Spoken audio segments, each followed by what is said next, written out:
For decades, they've been part of the American dream, Southern California style. But verdant lawns are disappearing more and more thanks to shrinking water supplies. The Golden State is now in its third year of drought. In fact, a study released in February by the group Nature Climate Change found this is the worst drought in what is now the western U.S.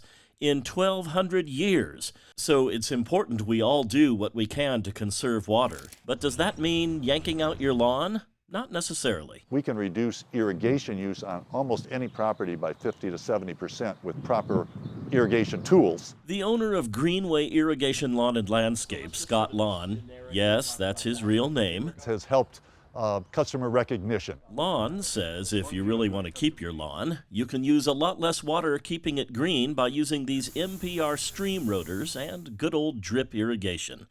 But more and more, he says people are opting for either turf and drought-resistant plants along with hardscape, that is decorative rocks and pavers. When it comes to turf, this is not your dad's AstroTurf. The fibers now, they've come up with all sorts of ways to swirl the fibers, to twist the fibers, and to give it some rigidity and that cushioning that you're noticing, and it looks natural. But if you're ready to move on from the lawn look, there is an amazing array of colorful plants that use very little water. That aforementioned array can be found here in the sumptuous setting of the Water Conservation Garden at Cuyamaca College.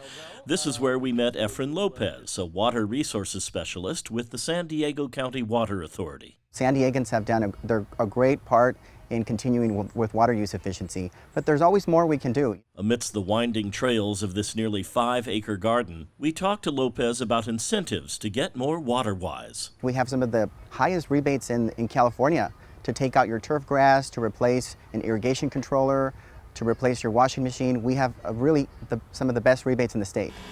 When it comes to the drought, San Diego County is in a better place than most of the state. Years of investment in localizing our water supply, think the big desalination plant in Carlsbad, are paying off. The region has also invested in expanding how much water can be stored locally. In addition, pure water projects that convert wastewater into pure drinkable water are either being constructed or are online. The first phase of San Diego's massive project is expected to come online next year and will provide 15 million gallons of purified water every day. The second phase is set to be complete in 2035. Once finished, the system is slated to provide 83 million gallons of water a day, about a third of the city's future water supply. And as Lopez points out, San Diegans have done a remarkable job in conserving water over the past 3 decades. As the population has grown, Lopez says water use has decreased by about 40%. The Water Authority says we're water secure for the next few decades. The biggest use of water here happens outdoors, so turning to plants like these here in the Water Conservation Garden helps a lot. You don't have to be interested in drought-resistant planting ideas to visit the Water Conservation Garden. It is a beautiful, serene place that is definitely worth your time. But there is another place not far from here that has its own examples of drought-resistant plantings that are a little more manageable. We serve 277,000 customers in the cities of La Mesa, El Cajon, and Lemon Grove, and also portions of the surrounding unincorporated areas. Michelle Curtis is the Public Affairs Supervisor with the Helix Water District. In 2020, we decided it was time to really showcase what we've been encouraging our customers to do. The district pulled out the ivy and trees that used to surround their headquarters and installed 3 demonstration gardens: Mediterranean, Desert, and Native California. First, the Mediterranean. They tend to have very soft colors, a lot of texture, and also a lot of fragrance.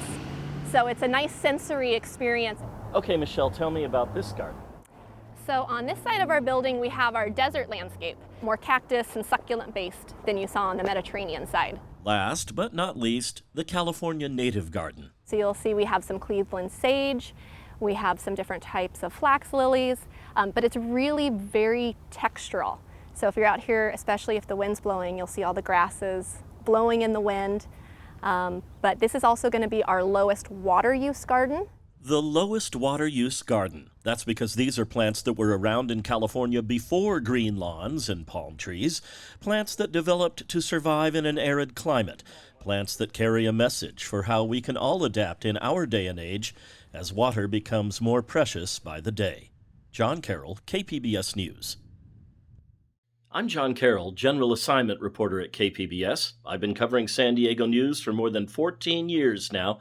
If you want to see more, just like this video and hit the subscribe button.